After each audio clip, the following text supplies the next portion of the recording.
The night started like any other company celebration. Music a little too loud, laughter echoing off the walls, and the faint scent of expensive perfume mixed with champagne. My wife, Emily, had been excited about this party for weeks. She'd just finished a major project at her firm, and her boss, Daniel Reeves, the man she couldn't stop mentioning lately, had apparently been the best mentor ever.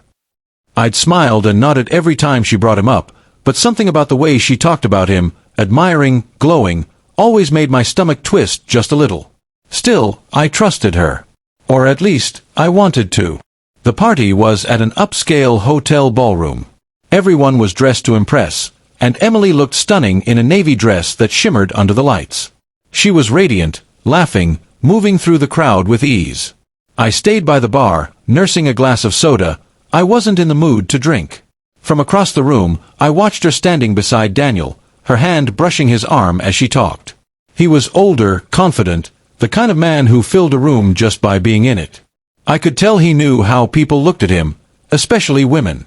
When she finally pulled me over to meet him, she was practically glowing. "Ethan, this is Daniel, my boss. The genius I keep telling you about," she said, her smile wide. Daniel extended his hand. "So you're the famous husband I've heard about," he said, his tone friendly but his eyes sharp. "Emily tells me you're in software?" "Yeah," I said, shaking his hand. "Just doing my job." He smiled. "Well, you're a lucky man.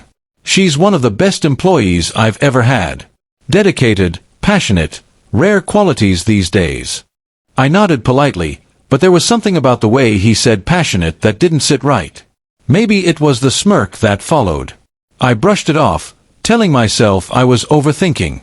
But as the evening went on, I realized I wasn't the only one noticing. Every time Emily spoke, she found a way to bring Daniel into the conversation. His leadership, his brilliance, his vision. Even when someone congratulated her on her recent success, she deflected the praise back to him. After the third or fourth time, people started exchanging looks. I could feel the heat rising in my chest. I didn't want to embarrass her, but I also couldn't keep pretending everything was fine. When she started retelling the story of how Daniel personally stayed late for 3 nights to help her finish her presentation, something in me snapped. "Actually," I said, my voice calm but loud enough for the nearby crowd to hear, "that's not exactly how it happened." Emily froze. "Ethan." I looked at her, then at Daniel, whose confident grin had faded slightly. "See, I remember those nights. You came home exhausted, frustrated, saying how Daniel kept changing your work and taking credit for your revisions. You said he promised to make it worth your while if the project succeeded. Does that sound familiar?" The people around us went silent. Daniel's expression hardened.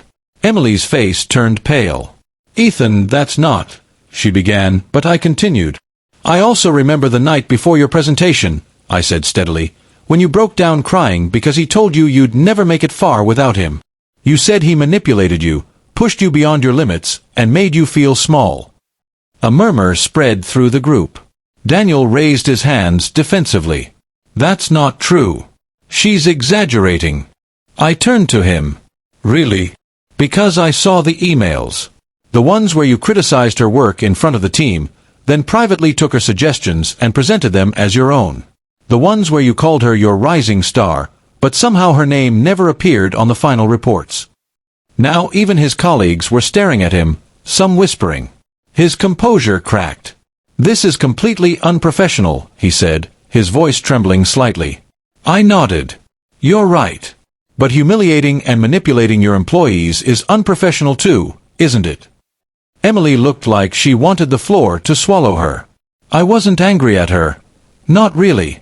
I was angry that she had been convinced that this man's approval was worth more than her own confidence. She had started to believe his version of her success, not her own. Daniel muttered something about needing air and walked out, his entourage trailing awkwardly behind. The room stayed silent for a moment before someone started clapping quietly. Then another joined. Soon, a few others applauded, not for me, but for Emily. She stood there, stunned, tears welling in her eyes. I walked over and took her hand. "You don't owe him your success," I said softly. "You did this. You're the one who worked for it." Her lip trembled as she whispered, I didn't know you knew about the emails. I didn't need to read them, I said. I just needed to remember who you really are. For the rest of the night, she stayed close to me, silent but thoughtful. On the way home, she finally said, I guess I needed to hear that in front of everyone. I squeezed her hand. Sometimes the truth needs an audience. And from that night on, she stopped talking about Daniel Reeves. Because once the truth came out, she finally remembered who deserved the credit all along, herself.